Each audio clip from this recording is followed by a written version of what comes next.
இந்த Kovai Madurai metro rail திட்டம் வந்து ரொம்ப நாட்களாகவே டிஸ்கஷன் ஸ்டேஜில் இருந்தது.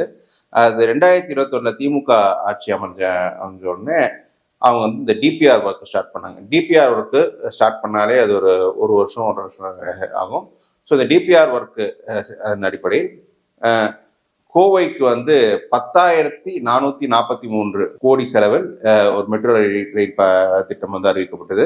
அது 2 மெட்ரோ ரயில் பாதைகள். ஒன்று வந்து உக்கடம் டு அவினாசி, இன்னொன்று வந்து கோவை ஜங்ஷன் டு அந்த சரணம்பட்டி ரோடு. மதுரையை பொறுத்தவரை 11,653 கோடி ரூபாய் செலவில் வந்து ஒரு மெட்ரோ ரயில் திட்டம் அறிவிக்கப்பட்டது.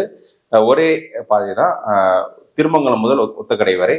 இதுல ஏன் கோயம்புத்தூரோட செலவு அதிகம்னா, இதுல வந்து 5 கிலோமீட்டர் அண்டர் கிரவுண்ட், அதாவது மீனாட்சி அம்மன் கோயிலுக்கு அடியில வந்து மெட்ரோ ரயில் போற மாதிரி ஒரு திட்டத்தை அமைச்சிருந்தாங்க. இந்த டிபிஆர் வந்து தமிழ்நாடு அரசு 2023 ஒப்புதல் கொடுத்துருச்சு. அதுக்கப்புறம் 2 வருஷமா அவங்க சென்ட்ரல் கவர்மெண்ட் அப்ரூவலுக்காக வெயிட் பண்ணிட்டு இருந்தாங்க. சென்ட்ரல் கவர்மெண்ட் வந்து ஃபர்ஸ்ட் நீங்க காம்ப்ரஹென்சிவ் மொபிலிட்டி பிளான், அதாவது காம்ப்ரஹென்சிவ் மொபிலிட்டி பிளான் என்னன்னா, இந்த நகரத்தோட பாப்புலேஷன் என்ன, இதுல ஃபியூச்சர்ல எவ்வளவு பாப்புலேஷன் வரலாம், இதுல போக்குவரத்து நெரிசல் எப்படி, இந்த மெட்ரோ கொண்டு வரதால் எவ்வளவு லாபம், எவ்வளவு பயணிகள் இந்த மெட்ரோவில் பயணிப்பாங்க, இதெல்லாம் சொல்லி காம்ப்ரஹென்சிவ் மொபிலிட்டி பிளான் வந்து ரெடி பண்ணணும். அது வந்து எங்களுக்கு ஒரு பழைய காம்ப்ரஹென்சிவ் 2017 கொடுத்த ப்ரிப்பேர் பண்ண காம்ப்ரஹென்சிவ் மொபிலிட்டி பிளானு எங்களுக்கு அப்டேட்டா வேணும் அப்படின்னு சொல்லி அதுக்கு ஒரு வாட்டி போன வருஷம் அது திருப்பி அமைச்சாங்க.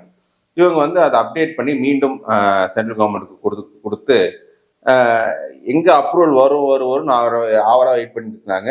ஆனால் சிலர் வந்து ஆர்டிஐ ரைஸ் பண்ணி அப்பவே தெரிஞ்சுக்கிட்டாங்க இந்த மூவே ஆகலை, ஸ்டேஜ் 1ல இருக்கு அப்படின்னு. நேற்று வந்து அறிவிப்பே வந்துருச்சு, இந்த மாதிரி நாங்கள் அது ஒப்புதல் கொடுக்க மாட்டோம், ஏன்னா பாப்புலேஷன் கம்மி, 20 லட்சம் பாப்புலேஷன் கம்மின்னு சொல்லியிருக்காங்க.